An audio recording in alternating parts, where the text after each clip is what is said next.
Lalan top अड्डे का ये मंच है, काफ़ी भीड़ भी यहाँ होती है। कुमार विश्वास जी यहाँ करता हूँ और जो कविता लिखता हूँ उसमें मेरे ज्यादा निकट प्रश्न होने चाहिए और है भी। कन्हैया बहुत निकट है, लेकिन कन्हैया जैसा होना सरल है, राम जैसा होना कठिन है। जैसे मैं एक लोग कहते हैं ना कि मैं ऐसा हूं, मैं वैसा हूं, है ना। गालिब का एक शेर है चचा का, हर एक बात पे कहते हो तुम क्या है, तुम ही कहो ये अंदाज है। बड़ी मशहूर गजल है, रंगों में दौड़ने फिरने के हम नहीं घायल, जब आप किसी में टपके तो फिर चिपक रहा है लहू से बदन पे पहरा है। राम ने उनसे कहा कि मैं दशरथ का पुत्र राम आपको प्रणाम करता हूँ, आप कौन है? तो वो रोने लगे। उन्होंने कहा तू मेरे दोस्त का बेटा है, तेरा बाप और हम एक साथ लड़े थे बेटा।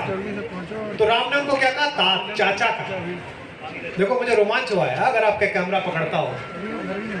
तो उन्होंने कहा कोई बात नहीं कि मैं अपने पिता का अंतिम संस्कार नहीं कर पाया, मुझे इस बात की आज्ञा दीजिए कि मैं आपका बेटा बनके आपका अंतिम संस्कार करूं। और आपको पता है दक्षिण में कावेरी के तट पे उन्होंने अंतिम संस्कार किया। यहां सुनने वाली बात है, ये सीखो राम से। जटायु ने पूछा कि अब मैं स्वर्ग जा रहा हूं और तुम्हारे पापा मिलेंगे, उनसे क्या कह दूं? राम जैसा पुरुषार्थी बेटा जिसकी पत्नी का अपहरण एक दैत्य करके ले गया। किसी ने भी बोल दिया कि पता नहीं कौन, मैंने ट्वीट भी कर दिया, भसड़ मच गई। मैं तो मची जाती है अक्सर मेरे ट्वीट पे कि मेरे भी सीता वहीं से सीखे हो तुम भी। पर तुम्हारा तो काम है मचवाना, मेरा तो काम भी नहीं है। पता नहीं मेरे से क्यों मचती है। और यहाँ नहीं, विदेश में वो चंद्रयान थोड़ा खराब लैंड हुआ तो वहां के बड़े पत्रकार है, उसने मेरे को ट्वीट कर दिया और भाई शायर आजम उतर गया जहाज। मैंने उसको पलट के ट्वीट करा, ब्लॉक करके भाग गया। भाई चंद्रयान 1 सेंटीमीटर। तो मैंने कहा तू तो रहनी दे, क्योंकि झंडे पे चांद होना और चांद पे झंडे होने में औकात का अंतर होता है।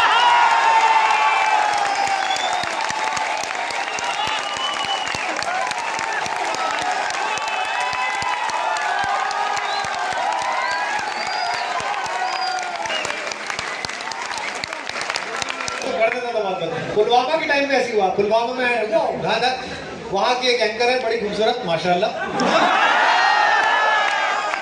इसमें क्या है यार, गुलाब तो अगर पड़ोस के गुप्ता जी के भी अच्छा खिले तो बोलो कि अच्छा खिला है, सुंदर है तो है। और पुलवामा में मैंने वो कविता ट्वीट करी ना, ये थोड़ा आंख में डोरी डाल के, तो उन्होंने लिखा कि तनाव जब पहले कविता बता दो, वो है नमन उनको। तो वो बोली, उन्होंने सुनकर लिखा कि अगर लड़ाई हुई, मेरे नाना भी फौज में थे, अगर लड़ाई हुई तो मैं भी लड़ने जाऊंगी। तो मैंने इतना मासूम सवाल पूछा सौरभ उनसे कि ब्लॉक करने की जरूरत ही नहीं थी, फिर भी कर गई। उन्होंने लिखा मेरे नाना भी लड़ाई में थे, इंडो पाक लड़ाई में, मैं भी जाऊंगी। तो मैंने पूछा नाना जी ढाका में तो नहीं थे पोस्टेड? अब बताइए, आप राम से जटायु पूछ रहे हैं कि बेटा ऊपर तुम्हारे पिताजी मिलेंगे, क्या बोल दो? अब ये राम की सौम्यता देखो, मैं 3 बातें एक लाइन में मानस से सुनाऊंगा।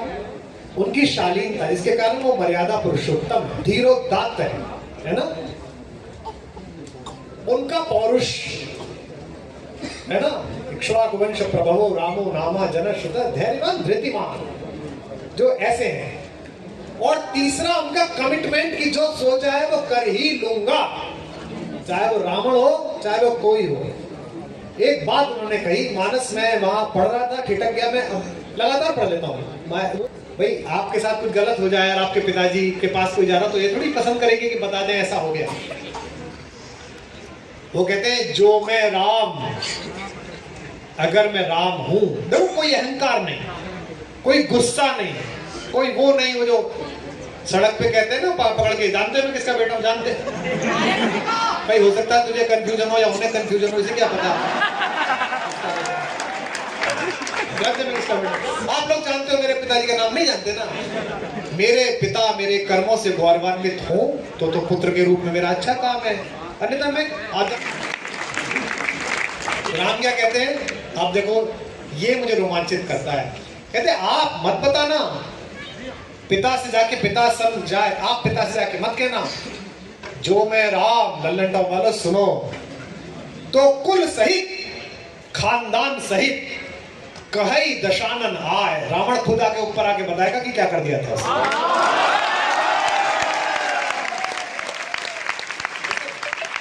बड़ा आराम से, जो मैं राम तो कुल सहित, अकेला भी नहीं आएगा। ये भी उनको पता है कि जब मैं लड़ूंगा, जब मैं जाऊंगा लड़ूंगा, ये वो समय है जब राम को केवल इतना पता है कि रावण नाम का एक राक्षस उठाकर ले गया। अभी उन्हें यह पता नहीं कि समुद्र कैसे पार होगा। अब ये देखो किस्सा और सुनाता हूं। राम आपके अंदर का योद्धा, आपके अंदर का अच्छा मनुष्य जगाते हैं। कृष्ण ये बताते हैं कि अगर अच्छा मनुष्य लंपटों के चक्कर में पड़ जाए तो उनकी झाइल कैसे निपटानी है, उन्हें कैसे समाप्त करना है। वैसे भी मैं कहता हूं कि राम ने जो जो छोड़ा वो कृष्ण ने पूरा किया। राम ने पूरे जीवन एक बार गाली खाई, कभी गाली नहीं मिली उनको।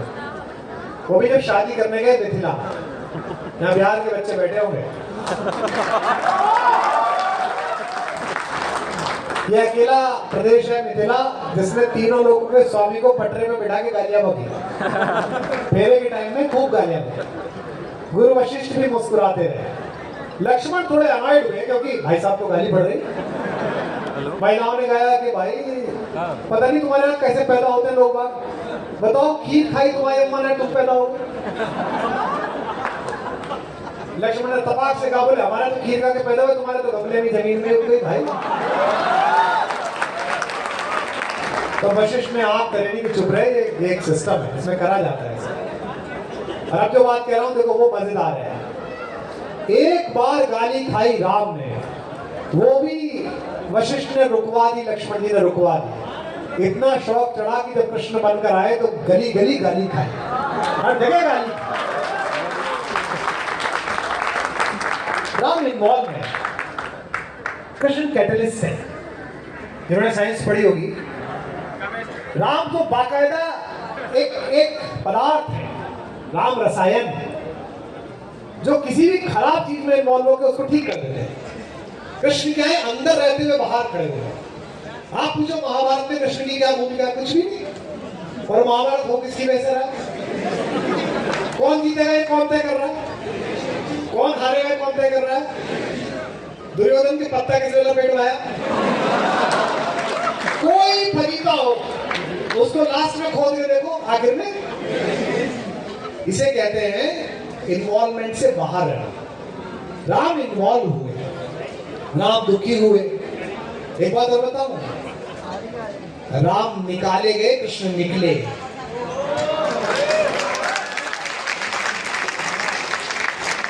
राम जिन षड्यंत्रों ने निकाले, कृष्ण ने निकलकर उन षड्यंत्रों को ध्वस्त किया।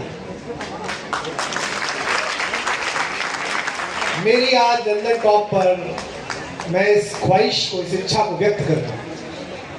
मैं पिछले 4-5 साल से कोशिश कर रहा हूं कि मुझे कोई पुकारे और मैं अपने अपने श्याम बोलूं, 2-3 दिन कन्हैया पर बोलूं।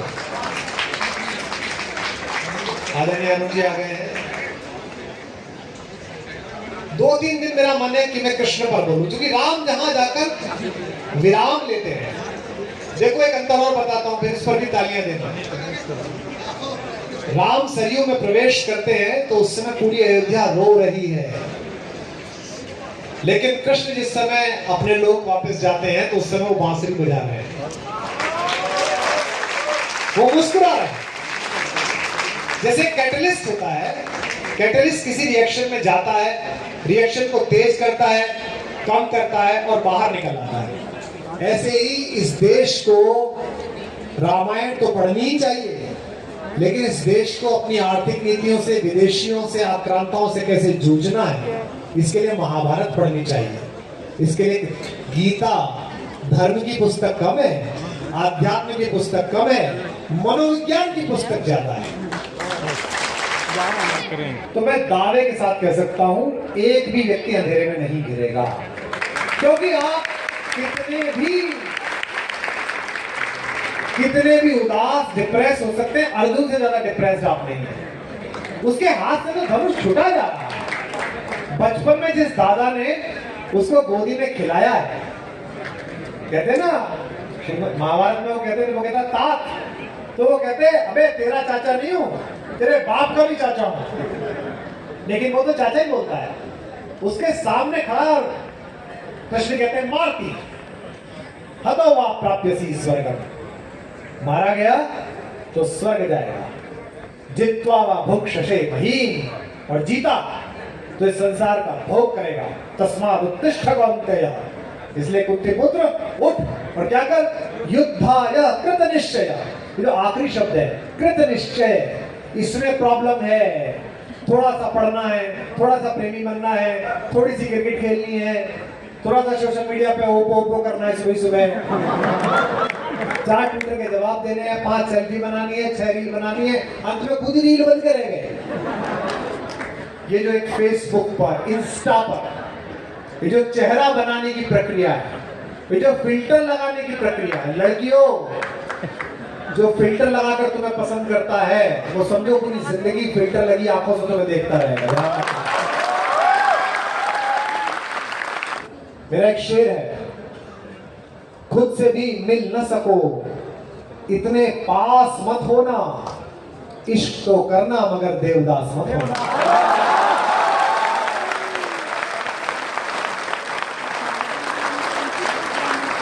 एक फिल्म भी आई थी, एक फिल्म आई थी, उसमें एक हीरो है, वो चाटा मार के प्रेम दिखाता है। जो ऐसा करे, लड़कियां बैठी है, मेरी बेटियां बैठी है, जो गाली नहीं दे सकता, जो कहे कि आई लव यू का सिग्नल है, अड़ोस पड़ोस में कोई दुगनी भारी चीज उठाकर से मानना कि दुगना प्रेम कर रही है। अब कौन प्रेम कर सकता है कि नहीं कर सकता? ये प्रेम है। प्रेम तो ये है, शेर सुनो और दांत दो, जिसका याद नहीं, कृष्ण के पांव में पड़े छाले, कृष्ण के पांव में पड़े छाले, राधिका धूप में चली होगी।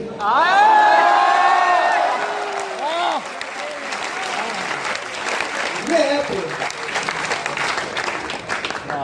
उलझ के ऐसे, मेरा दोस्त था देवल आशीष, उसका शेर है, मेरा जिगरी यार था वो, उलझ के ऐसे मोहब्बत का फलसफा रह जाए, उलझ के ऐसे मोहब्बत का फलसफा रह जाए कि तुझ में और खुदा में न फासला रह जाए, कि तुझ में मोहल्ले की सामान्य लड़की पर कविता लिखी हमने और पूरी दुनिया में सुनाई, पैसे कमाए, शोहरत कमाई, उसे तो पता भी नहीं कि क्या चल रहा है। हो सकता लल्लन टॉप देखे, हाँ हो सकता लड़का ही कहे उसका, मम्मी देखो ये आदमी बहुत अच्छा सुना रहा है।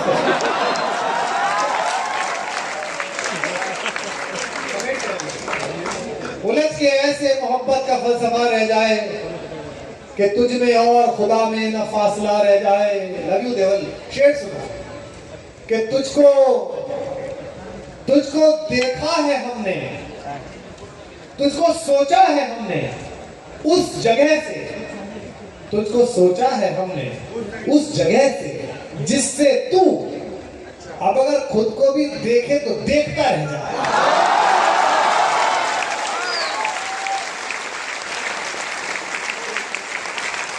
के नाम पर जितना फर्जीवाड़ा चल रहा है, ये तभी खत्म होगा जब कृष्ण पढ़ोगे, कबीर पढ़ोगे, और लड़के लड़कियों प्रेम दर्शन का विषय है, प्रदर्शन का विषय है।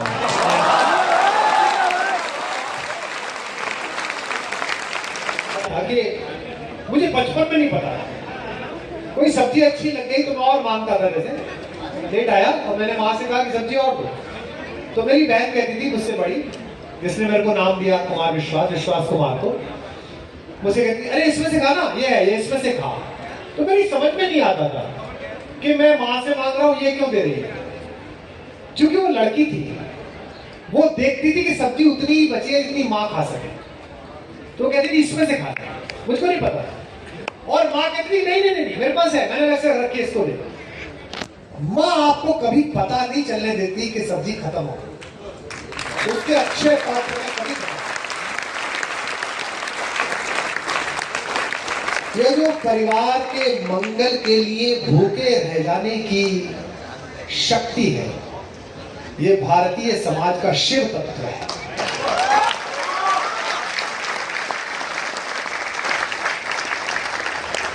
ये जो बेटे के पैर अपने बराबर होते ही अपना नया जूता ये कह के पिता देते हैं कि अरे अनुज तू पहले मेरे को काट रहा है, काट नहीं रहा हूं।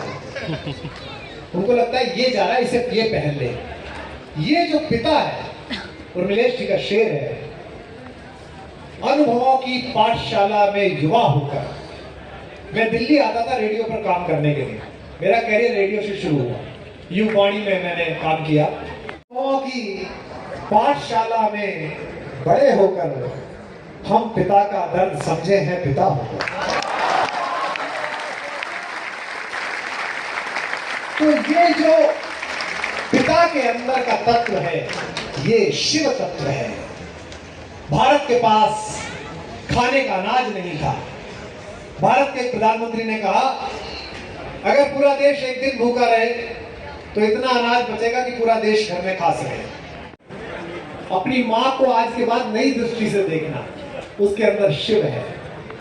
अपने पिता को जो अपने बजट से काट के पैसे देता है उसको देखना, उसके अंदर शिव है। वो जो टीचर जो आईआईटी पास नहीं कर पाया था लेकिन इसने हजारों आईआईटी निकाल दिए, उसके अंदर शिव है। वो जो टीचर जो आईएएस नहीं बन पाया जिसने हजारों आईएएस निकाल दिए, उसके अंदर शिव है।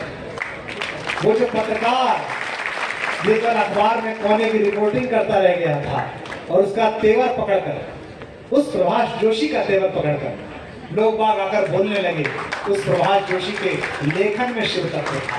यही शिव तत्व। कि साथ रहो तो सबसे बेहतर मौन रहो आभारी है। सत्ता की कविता से केवल इतनी रिश्तेदारी है।